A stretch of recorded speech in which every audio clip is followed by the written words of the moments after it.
Our next speaker is also a proud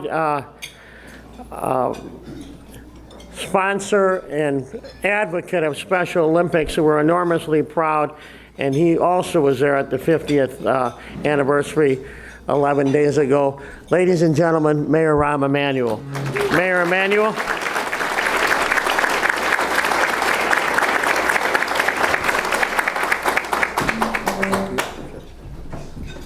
Thanks, Jay.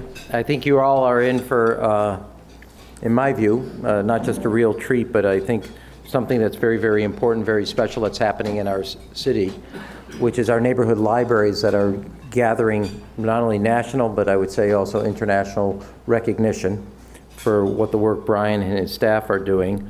I have the honor of introducing Brian. We just came from Douglas Library on the west side. We announced a new investment there in a U Media Center, early learning center, physical upgrade for our library, but he will outline to you a series of unprecedented, not only capital investments, but equally valuable, in my view, if not more valuable, programmatic investments. Now, I may be showing my age, and none of you can comment on that. But I remember when my parents dropped us off to the library, and basically it served one function. One, to get away from your brothers. But on a serious note, was to check out a book. Libraries did it, and they did it really well. But today, libraries are what I would call immense learning centers. That's where you learn today, English. When you come from a city with 140 languages spoken in our public school systems. Libraries today are early learning centers. Libraries today are media, digital learning centers. Libraries are today where you learn how to do your resume and search for a job. Libraries are where you learn today how to, with a teacher that is there from 3 to 6, you get tutoring help from kindergarten calculus. Libraries today, if you have a library card in the city of Chicago, you can go online from any computer and get tutoring help, live person, for 18 hours a day in both English and Spanish, and the only library system to do that. Because we all know that if we want to do something and help our kids, we can figure it out.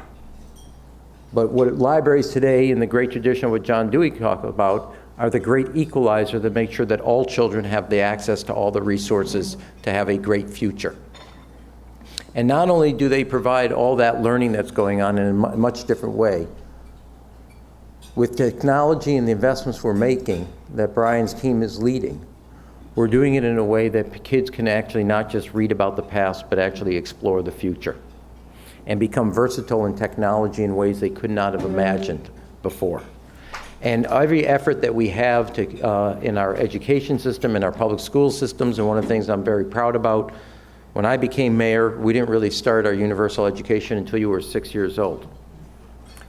Starting this September, we're on our way that education begins for every child when they are 4 years old. And our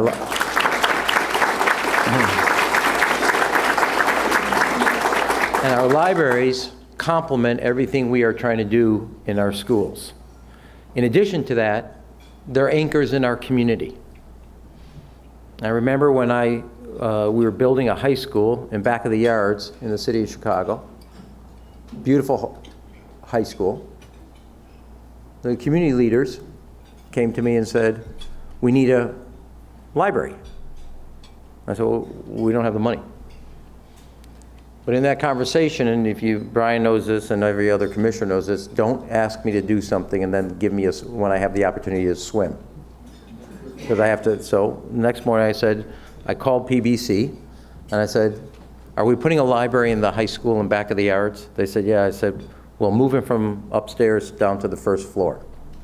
And it's the first library we could, a neighborhood library, quote unquote, called co-locating in a public high school. You'd have thought we were revolutionizing the system. From that began, we have now 4 neighborhood libraries that are being built in public housing across the city of Chicago by great architects from Skidmore Owings to John Ronan to Perkins and Will. co-locating a neighborhood library in housing in a way that will serve the whole community. And what is most exciting in that effort of co-location and creating community, not just a library over here, a school over there, will be the new neighborhood library in the Obama Presidential Library, the first of its kind anywhere in the United States.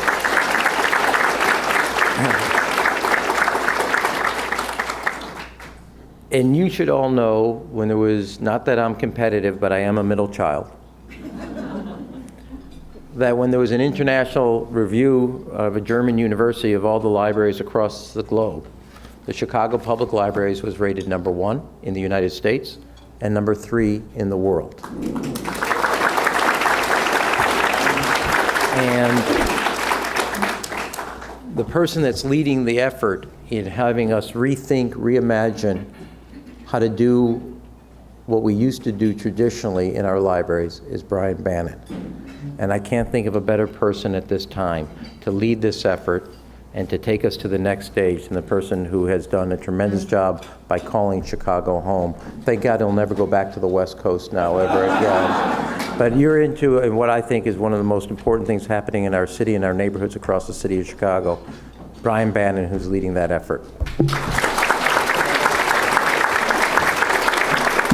Thank you, Mayor, for that introduction. And as he's walking out of the room, anytime he introduces me, it seems like he also steals my speech. So thank you for that as well, Mayor. So there's a lot of spoiler alerts. He should have said that in advance of the talk today. So I'm going to get right into it with some. Well, first I want to figure out how to use this little clicker thing. Okay, so I want to start with my own couple of quick thank yous. I do want to acknowledge, of course, all the city officials, elected and otherwise that are in the room, many of whom are our partners. There's many partners in the room today, including the Chicago Public Library Foundation, and a lot of the programs that I'm going to talk about are in part made possible through our collaboration with them. Of course, we've got our board members, Linda Johnson-Rice, and a number of other board members that are here from both our foundation as well as the Chicago Public Library Board. I also just want to take a minute to acknowledge the staff of the Chicago Public Library. If you're with CPL, if you just put your hands in the air for a minute and we could just gently acknowledge you. You know, I love this organization so much, and I think one of the things that makes it such a special place to be is the heart of the people who come to work every day on behalf of the city to provide services around it. So thank you guys for your service to the city and the libraries and all of us. And finally, as the mayor, he's gone, so I don't have to do this, but I'm going to do it. I do really want to acknowledge and thank the mayor for his leadership through libraries. He's one of the very few, certainly the only major U.S. city mayor that is championing this kind of investment in neighborhoods through libraries. And it's his vision and I think his work with us has allowed us, I guess he lost his briefcase, that has allowed us to really do so much of the investment I'm going to talk about today. It can be traced back to Emmanuel's leadership in the city and his vision for what we can do through libraries. So what I want to talk about today is I'm going to get a little bit of history, sort of social context for where we are today in society. Hopefully some of this stuff isn't a surprise to you. But then I also want to talk about how it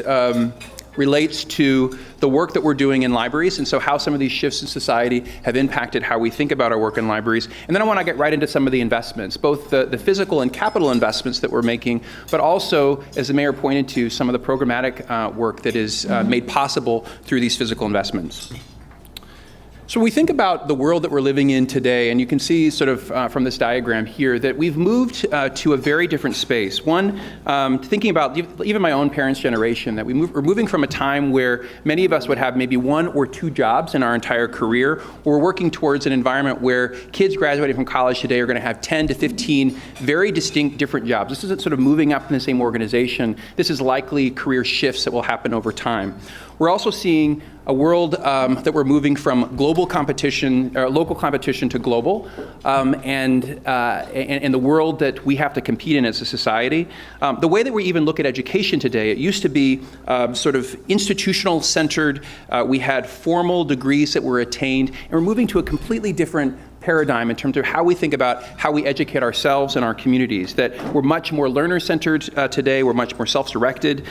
This idea of lifelong learning is at the center of how we think about education, and this is from the very young all the way through school. As we're graduating kids from high school into college, we have to be prepared to continue to learn, continue to grow in order to fill all these various different sort of career opportunities that come our way. And so in a long way of saying we're in a very different state as a society. And so as we think about the role of libraries, it's important for us to be clear about the distinct world that we're living in today and how we perform or leverage the unique mission of public libraries. It really hasn't changed, but do it in a way that's relevant to society and today. And so when we think about the role of public libraries, it really hasn't changed much from back when Benjamin Franklin, almost 250 years ago, conceived of the public space that allows people to connect to the leading ideas and knowledge of the day in a very physical way. His early writings talked about a public place where people with very different interests and ideas could come together around those shared interests in order to make a more competitive, hopefully smarter and democratic society. And so those ideas are still really present in the public library today, but the way that we need to do that looks very different than it did during that time. As we look at the shifts that we are experiencing in libraries as it relates to the larger society, we're looking at a place where we used to be primarily focused on one-directional distribution of content to a world of information that we're inundated with. So it's multi-directional content. It's content that is not just a book that we're passing out. It's actually creating real content within our libraries. We're also talking about a way that we engage with information in completely different ways. We used to be, again, one-directional in terms of how we engage with our audiences. We're now much more multifunctional in how we engage with the larger population of library users. It used to be that libraries acted really independently in their neighborhoods and communities, that we saw ourselves as a standalone sort of ivory tower institution, and that's changed radically in recent years, that we're now seeing ourselves as being highly collaborative, and in order for us to be successful, we need to be working much more deeply with our community partners, so whether it's museums and cultural institutions and educational institutions, or whether it's some of the ones that I'm going to talk about today in the built space. And also the way that we think about learning. You know, libraries used to sort of assume an outcome. We had a lot of great programs that we were offering, but we really couldn't trace a lot of that work to very specific community level outcomes on the ground. So we weren't really looking at how public libraries are supporting the actual education system of our cities. We weren't looking at public libraries in the way we actually support the workforce development or job space within our city. We weren't looking specifically at how libraries and the data behind it support the community neighborhood strengthening. And increasingly we're looking at that in a much more intentional way and helping that drive our strategy, but also our impact work across the board. It's a long way of saying, as we look at our Chicago Public Library today, we launched a strategy back in 2015 that really codified this unique moment in our history, looking at what is the role that we want to play in our neighborhoods, how is that role tied to our core mission so that we don't depart from our mission, but how is it that we as a library system can be a strategic partner with the city, with the mayor, and so many of you in the room in helping make our city stronger, more democratic, smarter, and hopefully more competitive here regionally, but also globally. And that really has driven our thinking, our strategy for how we are making public library services available today. So I'm going to pause for a moment, and if you forget it, you can see it over here on the wall. We're officially announcing today that a big part of this sort of talk is about this initiative called Branching Out, Building Libraries and Building Communities. And really what this represents is $250 million of new investments in the Chicago Public Libraries in the mayor's first and second term. So if you look at the 8-year period, in addition to the sort of all the regular stuff that we've been doing in our libraries, we've invested $250 million. A big part of this is capital. A big part of this is through our partnership with the Chicago Public Library Foundation.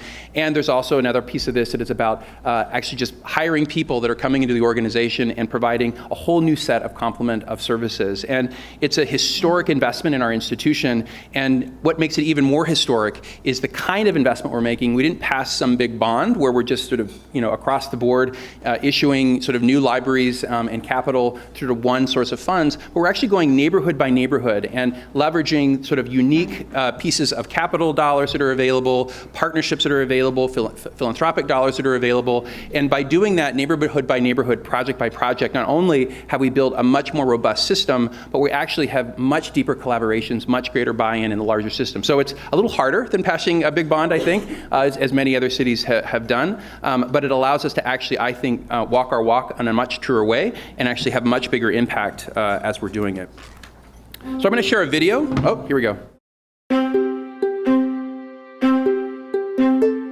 From its new branches, a robust online presence, and programs that cater to visitors of all ages, Chicago Public Library has reimagined traditional services and is now widely considered the #1 library system in the country.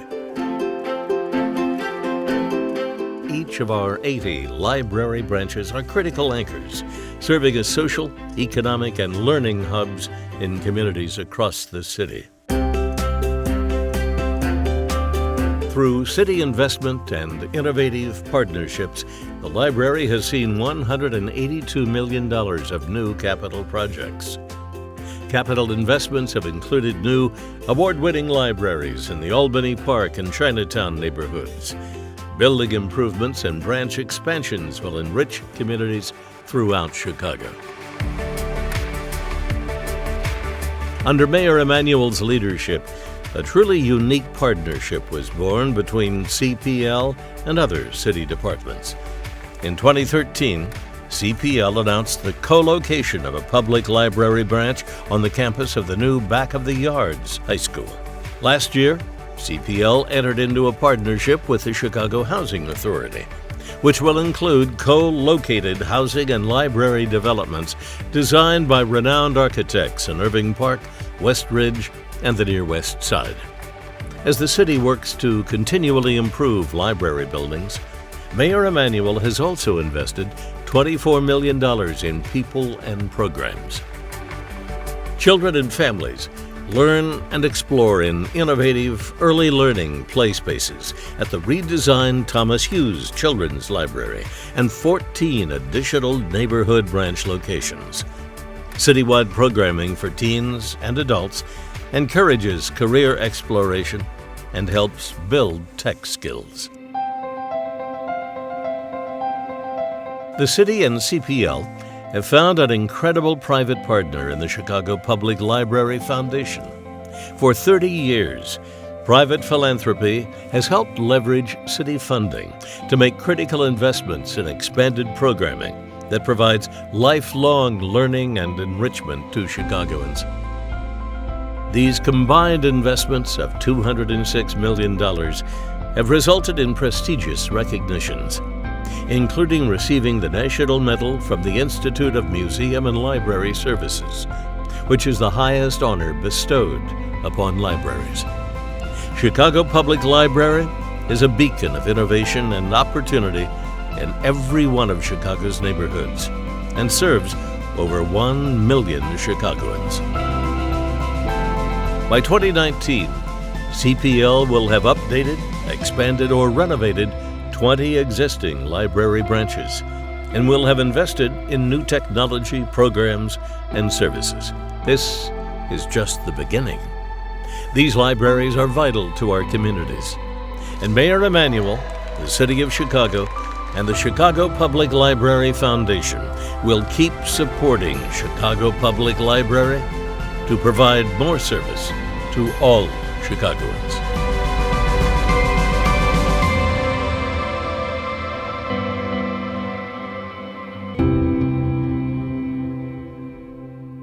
Very nice. Thank you, Chicago. I should thank our Library Foundation for creating that video.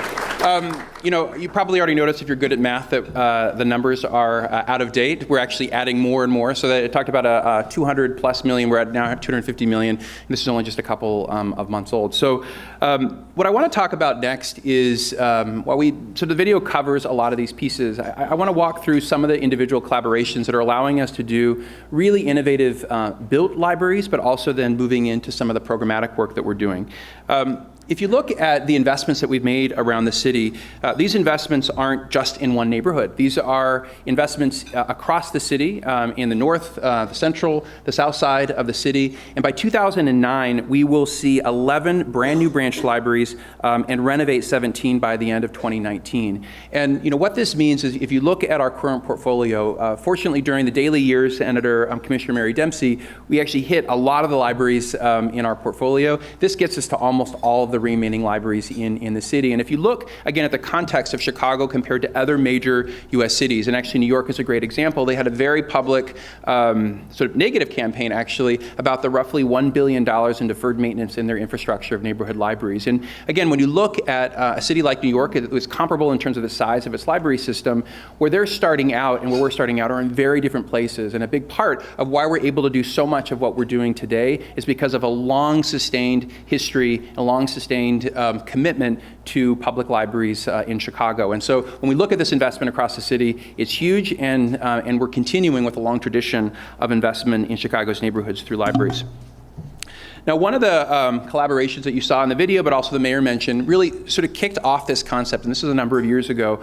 We had closed the back of the yard's neighborhood library due to some issues related to water leakage. It was an old lease site. It wasn't habitable anymore, and so we had to close down the library. We were looking for a new one. And as the mayor mentioned, it was a really innovative idea. I mean, essentially, we were building a $100 million high school campus literally across the street from where that library had been. And in the plans of the campus were actually plans for an 8,000 square foot library, and a library that would serve the school.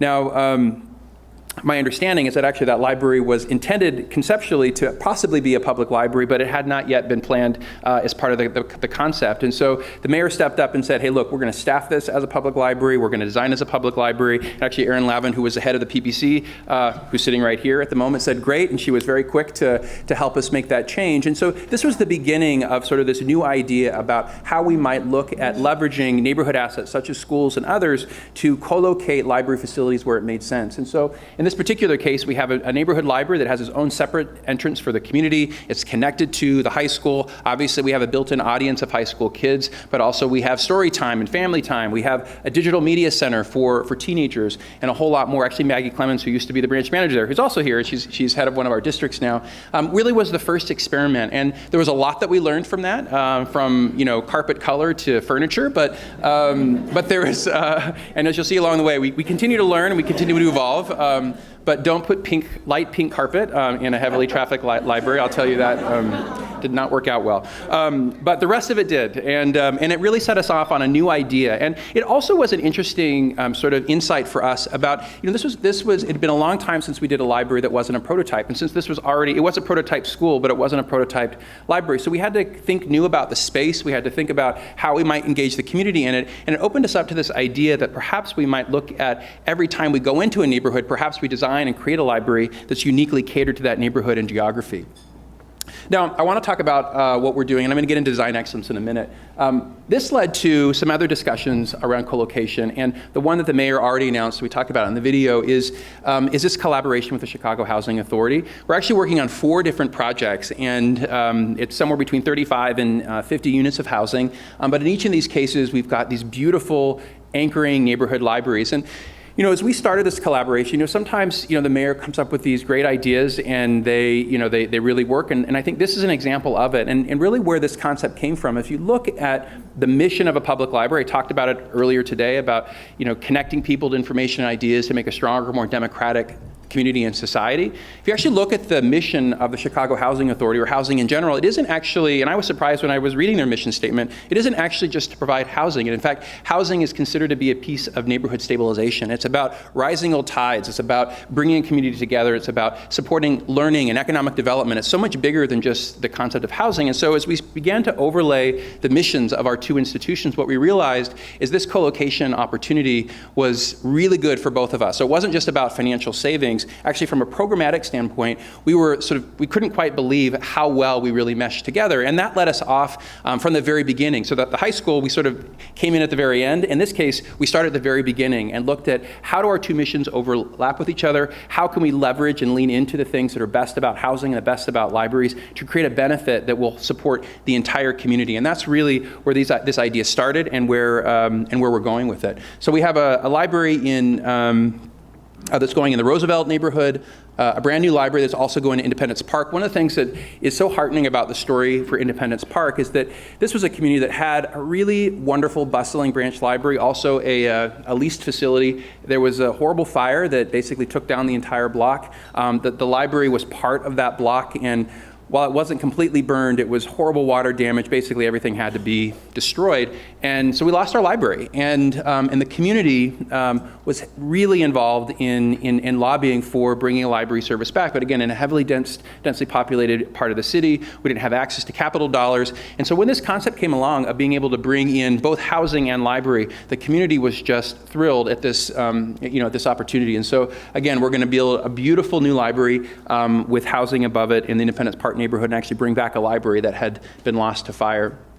Northtown is a library, also replacement, another co-located facility, and it's going to be a brand new, and I'm going to get into the architects in a minute. And then Alt Guild on the far south side. This is also going to be a standalone physical library that'll be embedded into the Alt Guild Community Gardens public housing. So in each of these cases, again, we're building a public benefit in concert with a public agency in housing to create something that's better than the sum of its parts.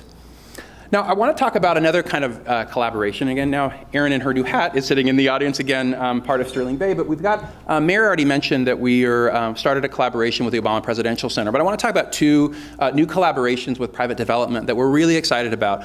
One actually is in the West Loop, and this will be the 81st branch of the Chicago Public Library. And what's exciting about that is so much of the development we've done has been about replacing existing buildings or improving on existing buildings. And so we're actually expanding our portfolio by one with this new library that we're doing in the West Loop. It's directly across the street from the brand new McDonald's headquarters. And as Sterling Bay and others have been doing a lot of development, we've been, the density of the West Loop has been growing, population, people are growing into that neighborhood. Again, what we started hearing from the community is like, hey, wait, why don't we have a public library over here? If you visited that neighborhood 10, 15, 20 years ago, there wouldn't have been a need for it. But now people are living there. It's a vibrant community. And so our partnership with private development has enabled us to essentially get donated a brand new full service library. It's actually part of the old Oprah Studios headquarters. It's a standalone 16,000 square foot building.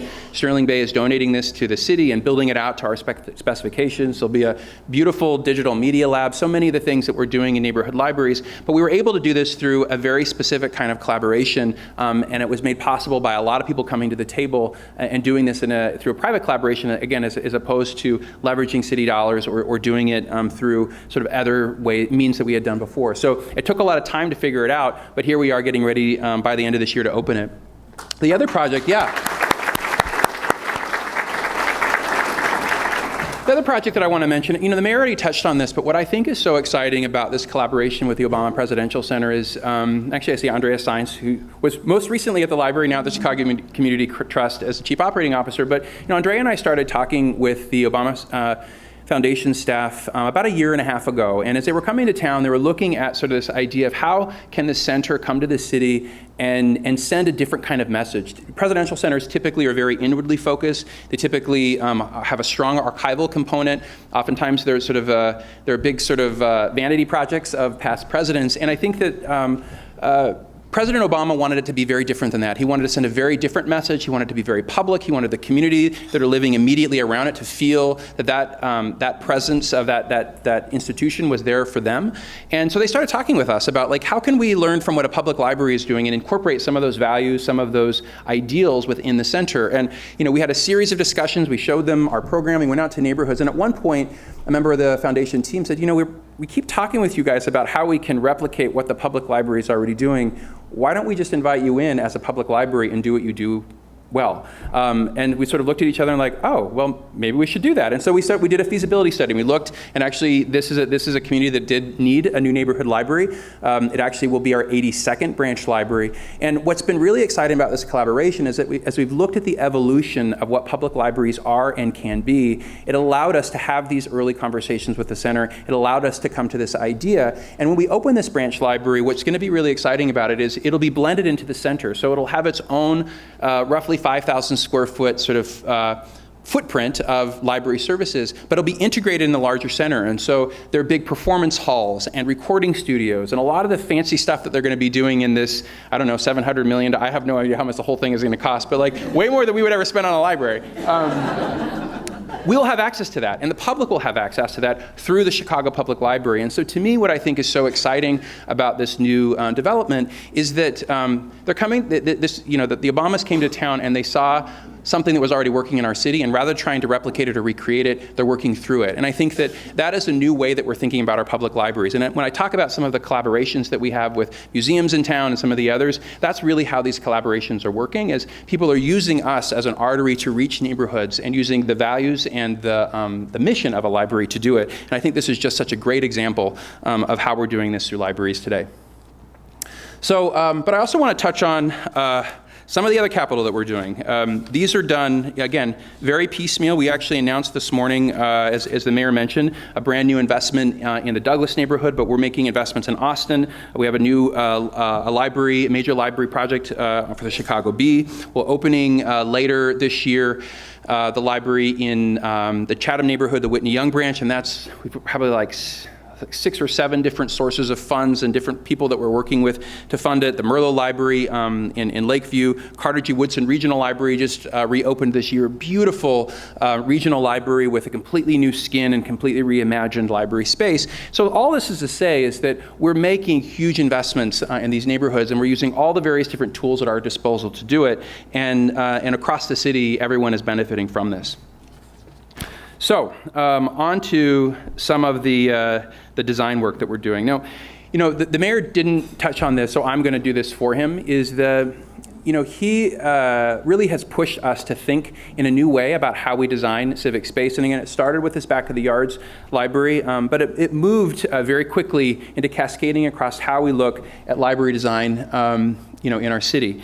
So, it used to be that Chicago's libraries, much like fire stations and police stations, is that we would design something one time and then we'd replicate it across the city. And the mindset at that point was that if you design it once, you'll save cost in terms of architecture fees, you'll save sort of time, et cetera. And so, in a lot of ways, the prototype model worked really well. We would design something once, we would replicate it, and we would, do it in multiple neighborhoods. The challenge is that oftentimes the prototype didn't fit quite the way it was supposed to fit. We had to make modifications and changes to it, and it also didn't necessarily fit the identity, the vibrancy of the neighborhood, and it certainly didn't invite the neighborhood to be a big part of conceiving of that building or library. This is actually a prototype that we built not long after I started as commissioner, about 6 years ago, in the Albany Park neighborhood. And one of the things we decided to do is, since we'd already planned on a prototype, we thought, why don't we try to take a fresh look at the design and see if there's a way that we might be able to design something new with something that's sort of already set. And actually, again, Aaron helped us do this. We brought the community together and we started asking really basic questions. What do people want out of their neighborhood library? What do people need out of their neighborhood library? And actually, over a very short period of time, we were able to make some pretty dramatic changes to this prototype. But it allowed us to think in a whole new way about how we might engage community in the design process. Then came Chinatown. Chinatown Library. I'm going to stop talking about Erin, but here she is. Chinatown Library came our way, and I sat down with Erin and we're like, well, it's a triangular lot. Our prototype fits on a square lot. And so we had these discussions like, well, how do we modify the prototype for that? So it became an opportunity for us to do a design build competition. And so what started sort of at the Albany Park Library, we began to think, well, what if we asked the architecture community in Chicago to come up with really wild ideas about how they could put a library on a triangular lot? And what if we also then brought the contractor to the table at the same time, so we might be able to save costs? And so what we found, in fact, is we could do just that. We could bring in world-class architects to be interested in doing small-scale civic architecture in neighborhoods.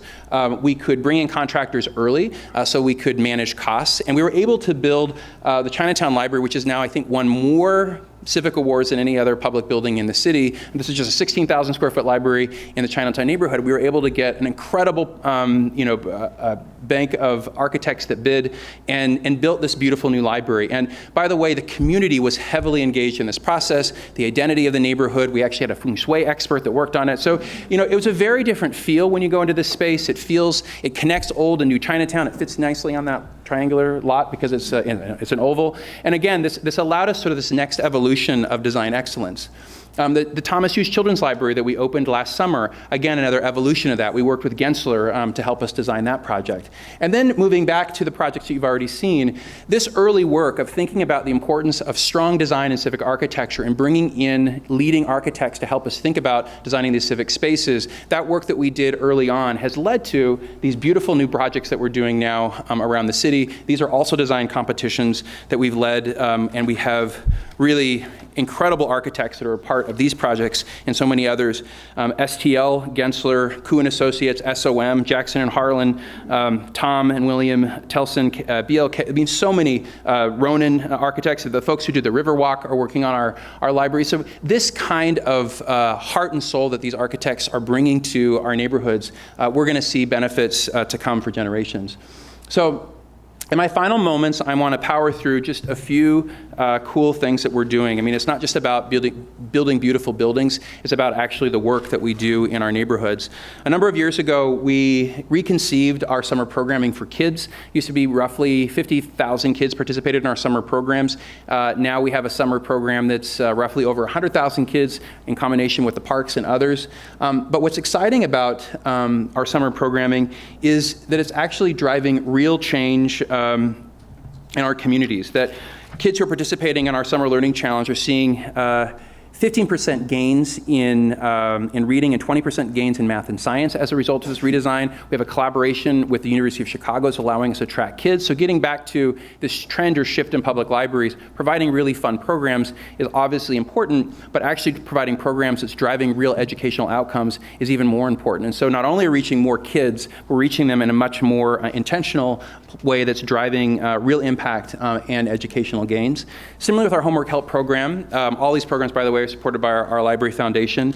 Our homework help program, which is a fantastic program that supports kids and families across the city for homework help. We have an online component that's in English and Spanish in any subject. We also have a teacher in the library, a homework help assistant in our neighborhood libraries. And again, this program, what we found through our collaboration with Chapin Hall, is not only helping kids really make gains in the classroom, it's actually helping the kids who need it most. When you look at the income gaps, when you look at English as a second language, when you look at the kids who are actually using the program, we're reaching the kids who need it the most. Another program that has been started as a concept back in 2009, famously Chance the Rapper did his first album, actually mixed his first album at the U Media Center at the Harold Washington Library.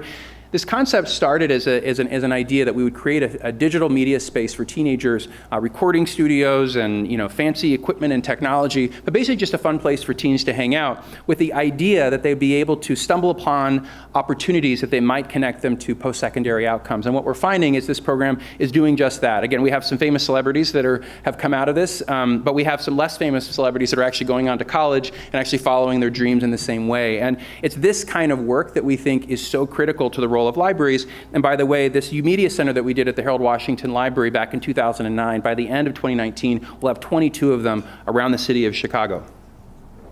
Also within the adult space, we have looked at the role that we play in providing digital access. And it might surprise some of you, but that 1 in 3 Chicagoans doesn't have access to a computer from home or internet.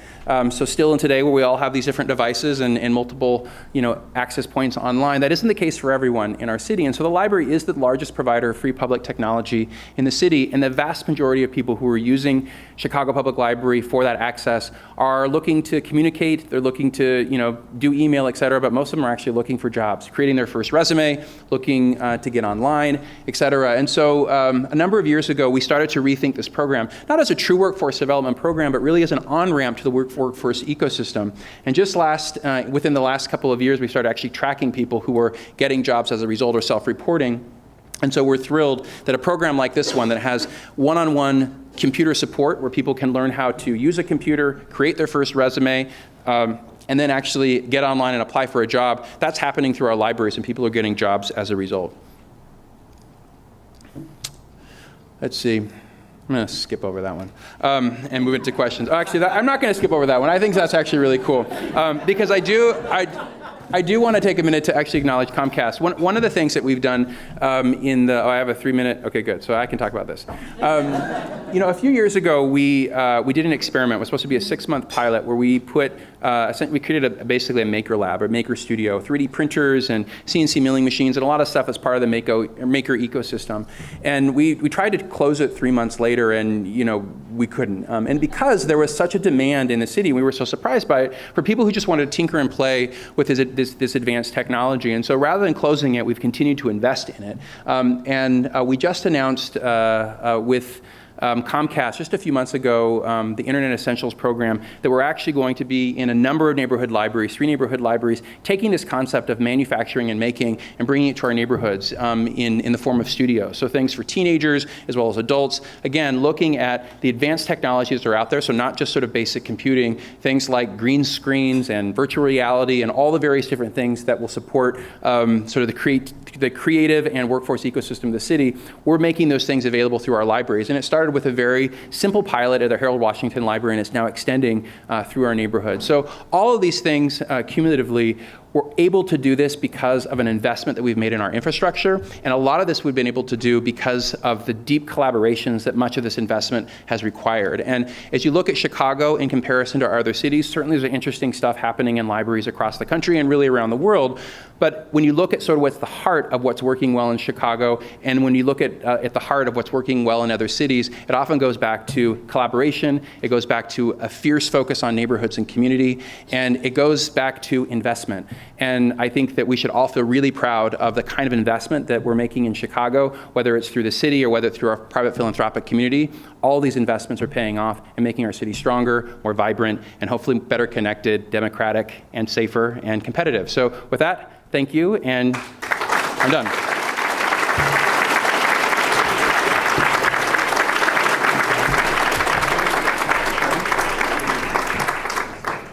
Is this vodka?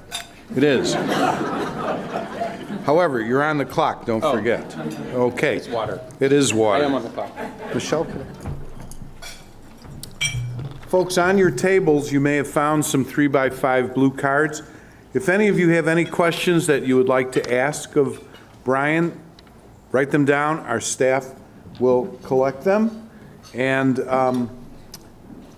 Sarah, do you happen to have our transparent fishbowl? Some of you may not have deposited your calling card, your business card in this fishbowl, but we have a wonderful drawing coming up. So if you haven't, Sarah will go around and just pull out your card, drop it in while we handle some questions that Brian has agreed to tackle with. Very first question from Michelle Boone down here. Are the new libraries subject to the % on art ordinance? If so, what are the public art projects planned? So the % of public art, yes, they are. And for those of you who aren't familiar with that program, public buildings have a certain size, budget size, and construction size. A percentage of that needs to be held aside for public art. So we're working, it's roughly 25,000, I think, per library. So yes, we are working on public art. Actually, Chinatown was a great example where we actually engaged an artist in the neighborhood to do a mural. So we're actively working on that now. Okay, we really have some good questions here. This is from Trevor Peterson, who's with the Chicago Children's Advocacy Center, City Club member, by the way. Chicago Public Libraries has many great programs for children. In light of the Chicago Tribune's recent Betrayed report on problems of child abuse at CPS, what measures are the Chicago Public Libraries taking to ensure the safety of children in its care? That's a great question, and I think that it's important there's a really important distinction between a public library, actually public parks, and public schools, is that when a child is at a public school, the school is taking legal responsibility for that child. That is not the case of a public library. So part of the reason I say that is because we always want to be careful about parents just sending their kids to a public library or public park without supervision. That said, we do a lot of work in its CPL to train our librarians and those who are working with children to both be mindful of the kinds of things, abuse that a child could be experiencing in their life at home or within their settings, so that we can help intervene. And we have a lot of programs in place that support the training for staff, but also escalating those things to support kids and keeping them safe. Okay, thank you. This is from Betty Georgie, who's with the Wilmette Public Library. Question, Brian. How can public libraries assist in furthering discussion of issues that affect their communities? Where is the quote-unquote talent, or who are the people who could assist communities in having these discussions in a civil and constructive manner? So that's actually a great question, and one that we're thinking a lot about as part of our next strategic plan. I'm looking at Mary Ellen Messner, who is our new First Deputy Commissioner, who's going to be leading that process for us, is that libraries are a really trusted space. It happens to be that the full spectrum of Chicagoans use our libraries, so we reflect the diversity, the rich diversity of our city, and age, background, race, you name it. And so we actually think libraries are really important, and there's an opportunity for libraries to help facilitate some of those discussions. We've had collaborations with the Chicago Community Trust as part of On the Table, the largest convener of those conversations, and many other examples from collaborations with the Steppenwell Theater Company, where we've produced full-length plays and talkbacks. But we're always looking for opportunities to work with cultural partners and others to help facilitate meaningful dialogue that makes our neighborhood stronger through the library. Terrific. Well, there's no shortage of questions, I'll tell you this. This is an easy one. This is from Matt Delort. Matt, where are you? Okay. He's a justice with the Illinois Appellate Court. Very easy question. When is the new Independence Branch Library opening? I believe it will open in December 1st. Andrea? Yeah. Late November, early December. Actually, Independence, Roosevelt, Northtown, and Whitney Young, and not Elk-Gild, and West Loop will also. We have 5 libraries that are opening, if you can believe this, between Thanksgiving and Christmas this year. By the way, we should probably recognize Erin and have her stand up, because there were so many references that the commissioner made to. Erin, you may be a speaker here before we know it. This is from, I'm going to butcher your name, I apologize, Maris Wendens. How does Chicago's spending on libraries compare to other large cities per capita? I'm less. Per capita is a tricky number, and I'll be honest. I don't know the specifics of per capita as it relates to Chicago and other cities. But as I mentioned, the capital investments that we're making here are unprecedented when you look at our peers. The best examples I can think of, some smaller cities. So San Francisco and Seattle I know well, because I did work in libraries in those cities. They have made big capital investments, but they've done it by passing bond measures. So in Chicago, the kind of investments, not only the investments we're making today, which are huge, the kinds of investments we have made over time are significant. And when we look at our peers, we're open 6 days a week at all locations. We have, the kinds of services we're offering. We really are, we are really, what are you mouthing to me? Oh, okay.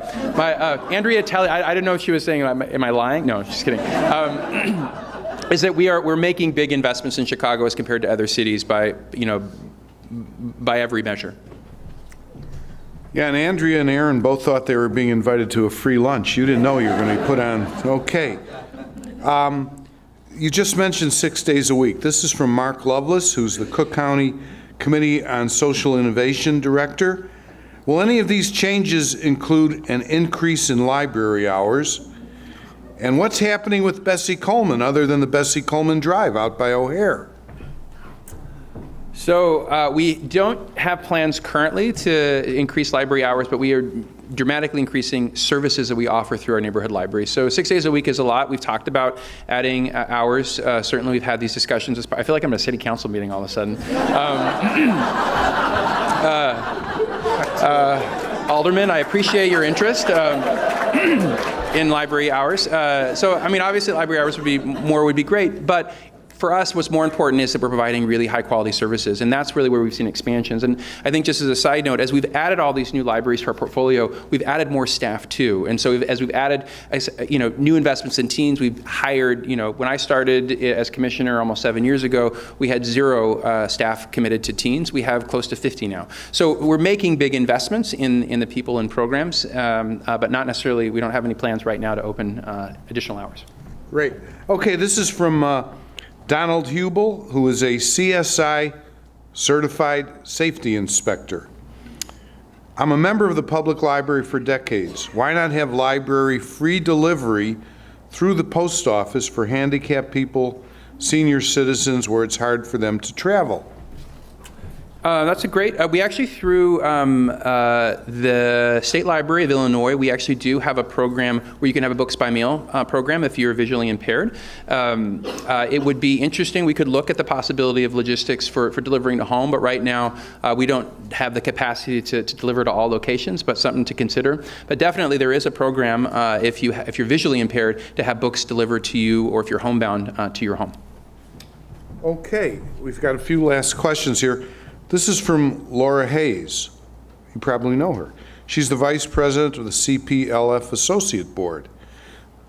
In London, I saw a public library that leased space to a coffee shop. Spaces were separate but connected. Have we thought of doing this? Could this be a source of sustainable revenue in leasing and licensing fees? No, you can't eat or drink in the library. No, I'm kidding.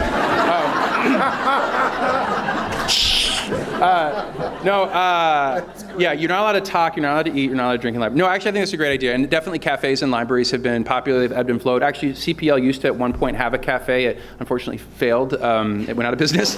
But we'd be open to talking about how we could do that in neighborhood libraries or at Harold Washington Library. Okay, this is from Bridget Coughlin, the CEO of the Shed Aquarium. Given the vast open retail space across the city because of online commerce, any thoughts to using current buildings rather than building new? And she has an additional question. What are the international trends in libraries? We're #1 in the U.S. What about the world? Well, right now we're ranked 3 in the world, but Mayor wants me to change that. So, I mean, I would actually argue that these co-location projects are doing exactly what this comment is suggesting, is how we can leverage existing city assets, whether new city assets that are being built or existing ones. And so we actually do have a library in a parks facility. We have looked at that. An important part, actually, the collaboration with the OPC is an example of that. And there actually are, I think someone asked about Bessie Coleman. There's conversations we're even having in that neighborhood about possible co-locations. So we're really interested in that as a model, and whether it's existing buildings or as we're looking at strategic development in neighborhoods, we think that's an important part of our strategy moving forward. Okay, thank you. This is from a member of the CPL Foundation, Bob Wislow. Bob, thank you.